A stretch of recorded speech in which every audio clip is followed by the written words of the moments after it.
points. Now, one thing that you have to consider, and it's one of the toughest things, Doc Rivers said this, I believe. Doc Rivers said this in an interview, and he was like, you always actually, not always, but sometimes there's a disadvantage if the best player on the other team does not play. And why is that? It's simply because, you know what I'm saying? You game plan, right? The other team's thinking, okay, Darren Peterson is going to be Darren Peterson. We have to, worry about him. These are his sets. That's the focus of the scouting report. And then when he doesn't play, just like when a backup quarterback plays, you understand what I'm saying? There's a different offense. There's a different flow, guys. The expected shots. Most possessions, you understand Darren Peterson's going to come down. He's going to shoot the ball. He's going to get to it. He's going to do his thing. Well, when that's not there, maybe the team's playing more team basketball, or maybe another guy gets hot, or you're getting looks from a different, from a different area than what you thought you would get. Flory, I guess Bedunga, we'll say that, had 23 and 10. Maybe he doesn't get that 23 and 10 if Darren Peterson's on the court, and that ultimately hurt this Arizona team. Obviously, Kansas is no slouch.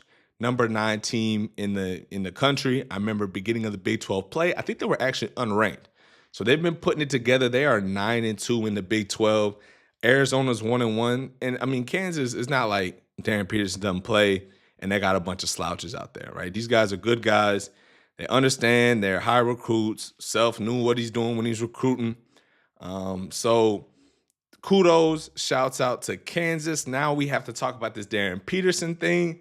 I mean, this draft class is so good, and maybe some of the freshmen don't leave and they come back, but this freshman class is incredible. Could be one of the best we've had, at least from a perspective of numbers. Now, maybe, the Zion, Ja, that type of, 1 and 2 is going to be really, really good, be star players for us. Maybe none of these guys are Cooper Flag. I've heard people say that. And Cooper Flag's, he's doing good for a rookie in the NBA. So I understand that maybe, the 1-2 is not as crazy as others have been, but at the same time, there's numbers. Like you could probably name up to 12 people. They got even the guy from Stanford, point guard Okori, 40-point game. Wagler's 40-point games. Guys having 40-point games. It's amazing, this draft class. And I think that Peterson, I've never said he should be the number 1 pick. I don't feel like he should be the number 1 pick. Now, he's probably the most exciting to watch.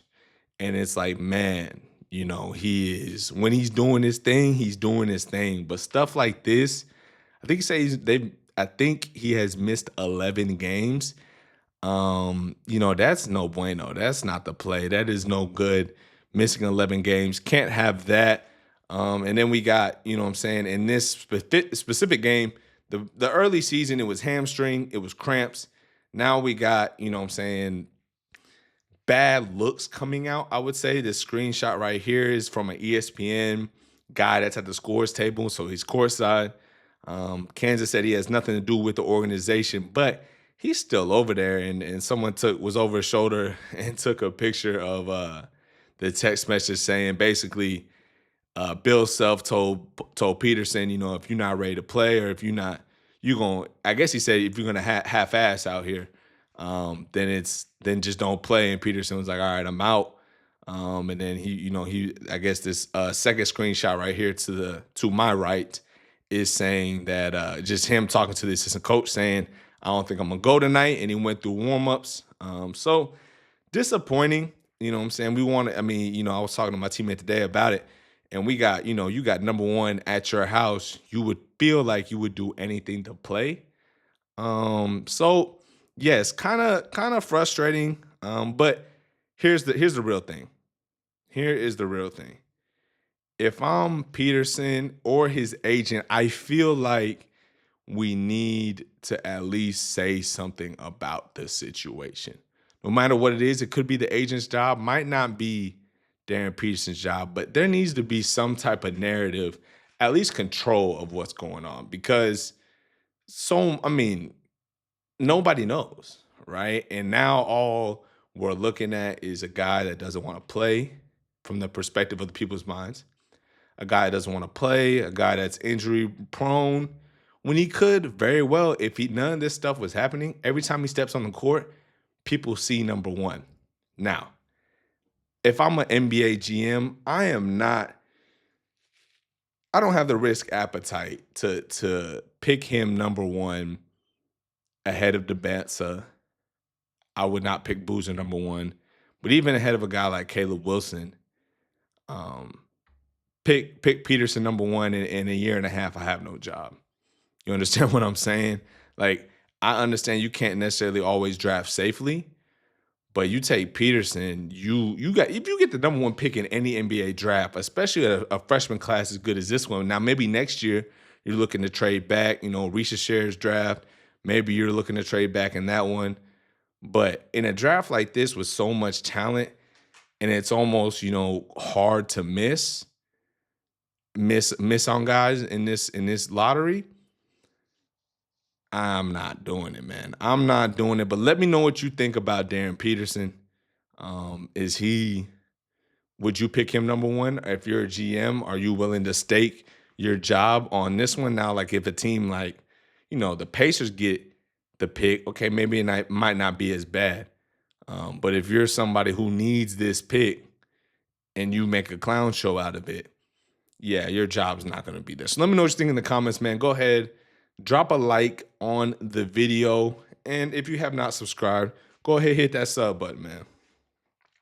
And speaking of good freshmen, like I said, I love this freshman class. I started out breaking down these games, their game film, and what they have going on.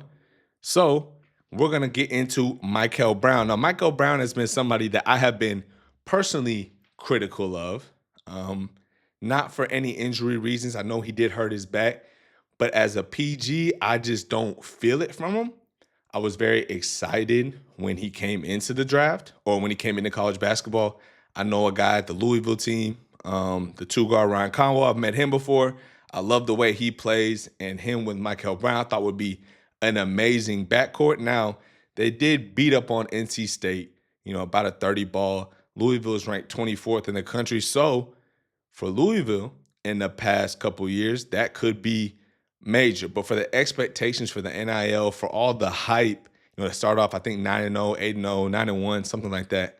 For all that hype, you would want more, in my opinion. Now, Mikel Brown, what is my problem with him? He's 18 years old. Let's call that what it is to start off with. But he has a propensity to not do well when there's physicality on him, right? When another guard can get on him and guard, I think he slowly fades. He can't get to his spots. He's able to get knocked off. Like I say, he's 18 years old, probably 19 years old. These things can be fixed. But I don't think he's a superior athlete. I think Darius Acuff from Arkansas is a better offensive player. But when he plays a team like NC State, who switches majority of the time, he can have his way. NC State, in my opinion, led by Will Wade. I know they'll probably get back right. But right now, the way that program is an extremely soft defensive team, in my opinion. I've watched the film. They could be very versatile because they switched the whole time. They got long guys. But physically and imposing their will, not it. Now, Mikel Brown can do his thing, and we're going to watch that. But yeah, so that's really just my feeling on him to start off with. But he had his way in this tape, okay? He had his way in this tape, did his thing, and we're going to break it down, right? So first, easy layup. And he had 10 threes in this game, right? 45 points, 10 threes. Now, I was originally saying, and these are FaceTimes too, I was originally saying maybe he's one of those guys that need another year. I talked about that yesterday where it can be a positive and a negative to take another year. You know what I'm saying? Either you get passed up and the second year doesn't go as well and then you're really having a problem. But, this is not down. This is stroke, and he can play. I think he's 6'5". He knows the game, has a good feel for the game, so there's no problems with him. There's nothing where you could say, oh, he's not good enough. I just think his physicality is not there. And if you give him another year, yes, maybe you can get that physicality, but what if the year doesn't go as well? Louisville brings back a worse team. He doesn't look as good. then we have those problems, right? I don't think he's a transfer guy at all. And to be honest, he's going to the draft. Okay, he's going to the draft. I think the mock drafts had him. They might have him ahead of A Cuff, and he has the versatility. The thing with him, you could argue he could really be on some Halliburton type of time. Whereas, Kingston Flemings, I think, has maybe more two-way potential with athleticism, less shooting, but just athleticism. Looks like Derrick Rose in the face. So maybe people give him that. And then you got A Cuff, who I think is more of an offensive engine. And a guy like A Cuff, he is a guy that probably needs the most perfect fit. You know what I'm saying? They had him going to the Mavericks in the mock draft, and I think that's perfect for him. He can be under Kyrie, just another young guard. They just got rid of Hardy. They got rid of D'Lo. So having Kyrie, having A Cup be able to come in and get time is perfect. I think a team that is needing, a Halliburton type of role, a guy that can make threes and get off the ball, that's Mikel Brown's bread and butter, in my opinion, and that's what he will need to do. Now, look, what do you think about? Let me know what you think in the comments. Right? Should Mikel Brown be the first point guard taken out of the draft? Is he good enough, or should he come back and stay? I think a game like this, 45 points, pretty much solidifies the fact that he is going to the NBA draft, and that could have been the pick all the way through.